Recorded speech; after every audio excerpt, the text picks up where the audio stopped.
2 experiences within 1 year of each other of going out of my body during sleep apnea. First NDE, OBE.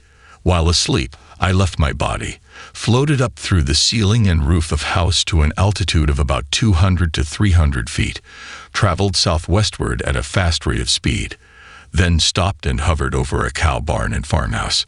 2 years later, I began attending a charismatic church, which was a remodeled cow barn with a farmhouse next door to it.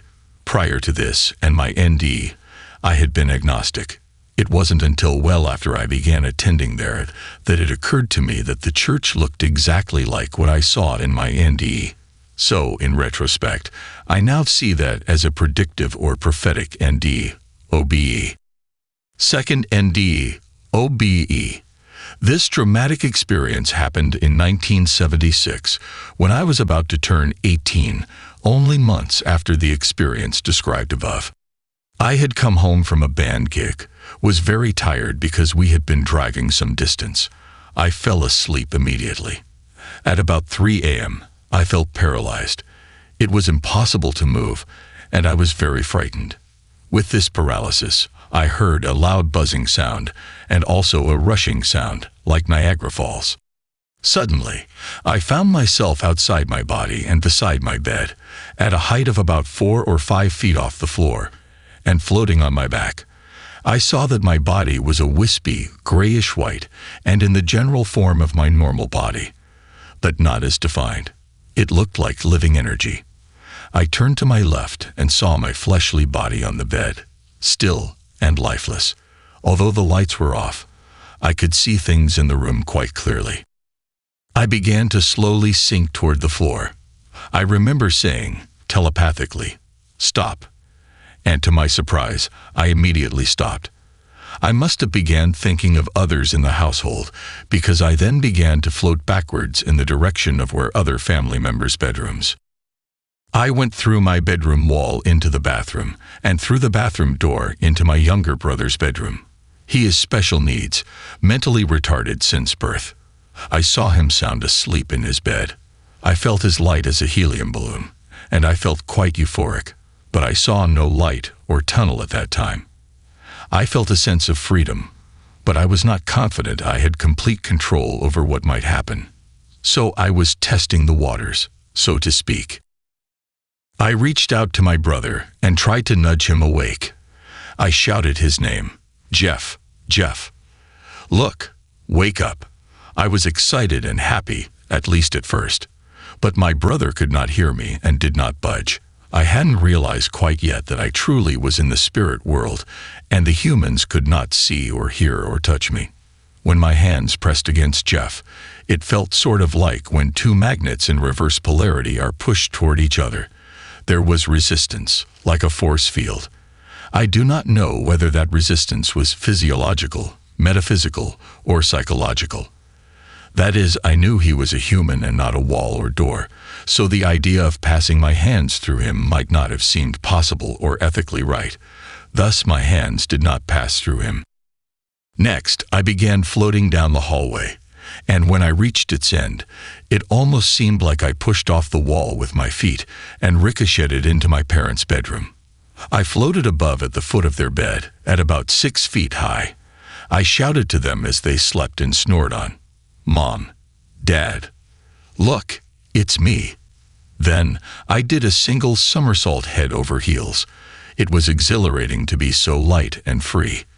But when I began to realize that my parents could not hear me or see me either, and that they just kept on sleeping, I began to feel fear again.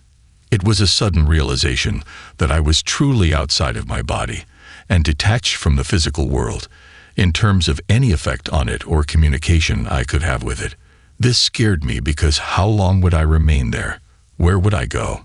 What was beyond this experience, this place and time? Was I dead? Or, like other out-of-body experiences, was it temporary? At these feelings and thoughts, I felt myself suddenly and violently yanked back into my body, which was still about 40 feet away, in the back bedroom. Whoosh! I woke up immediately and was gasping desperately for air, my heart in my throat and pounding much faster than was normal. I looked around and realized I was safe. I was in my room again, and in my body. I got up, went downstairs, and turned on the kettle and made a cup of coffee.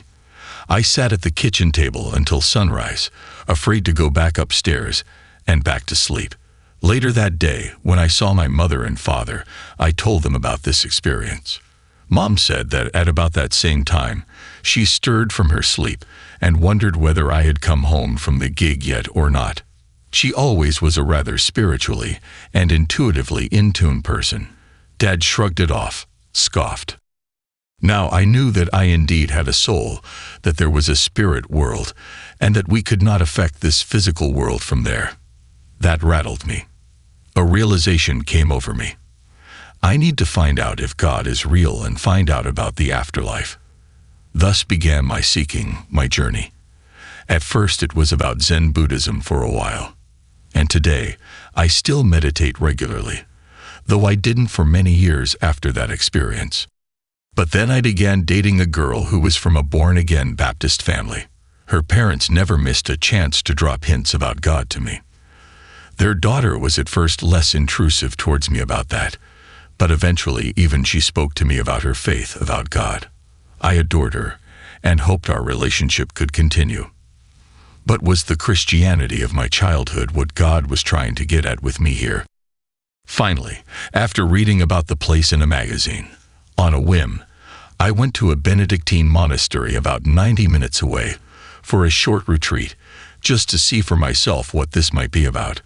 I even took along a friend who was raised a Catholic, just in case I didn't understand some of the things I saw there.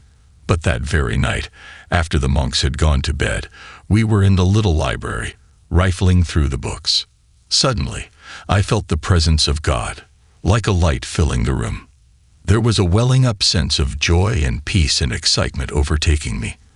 Out of the blue, I turned to my friend and told him I wanted to go to my cell, monk's room, and pray. I did so. I turned off the light and knelt like a child beside my bed. I prayed, God, I don't know if you're real, but if you are, I really want to know. Right now, I admit I have been a real screw-up. I'm a sinner. I have wronged and hurt others. I've lived a selfish life. I believe you died for me. Come into my heart now. Suddenly, whoosh, I was flooded with incredible warm, loving joy and peace from head to toe. Forgiveness and acceptance like I had never known before. I jumped to my feet and ran out the door and grabbed my friend, who had not had the same experience as I. The first words out of my mouth were, God is real. God is real. I can feel him. I then urged my friend to go outside and walk. It was early April 1977, Easter weekend, if I remember correctly. My friend and I walked all night until sunrise through those country fields. The moon was full and the clouds were low and traveling briskly overhead. I felt the love of God as a father for the first time in my life. The other thing I felt was that he was always already there with me. He had just been waiting for me. I tried to explain this to my friend. He had been a lapsed Catholic, and I spoke out loud everything I felt God was impressing upon me.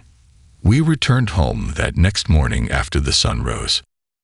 That was the first year that the miniseries Jesus of Nazareth by Italian director Franco Zeffirelli aired on TV. Excited, I grabbed the family Bible off the living room bookshelf, blew the dust off from it, and followed along in it with the nightly airings of that movie about the Jesus story.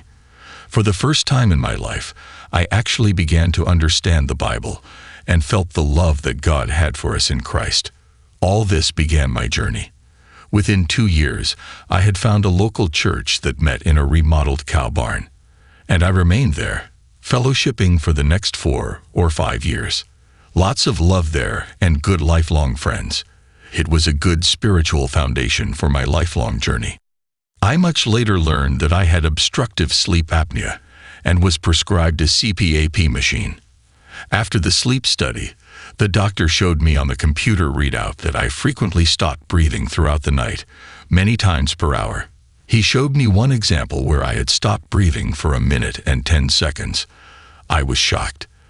This later caused me to put two and two together and consider the real possibility that way back when I had those OBEs, they occurred because I had stopped breathing for very long periods of time.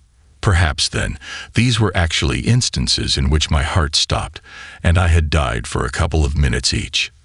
To this day, I have come to accept that explanation, and I have also never had another OBE or NDE since the time of spiritual conversion, which I believe is utterly God's doing, His protection over me.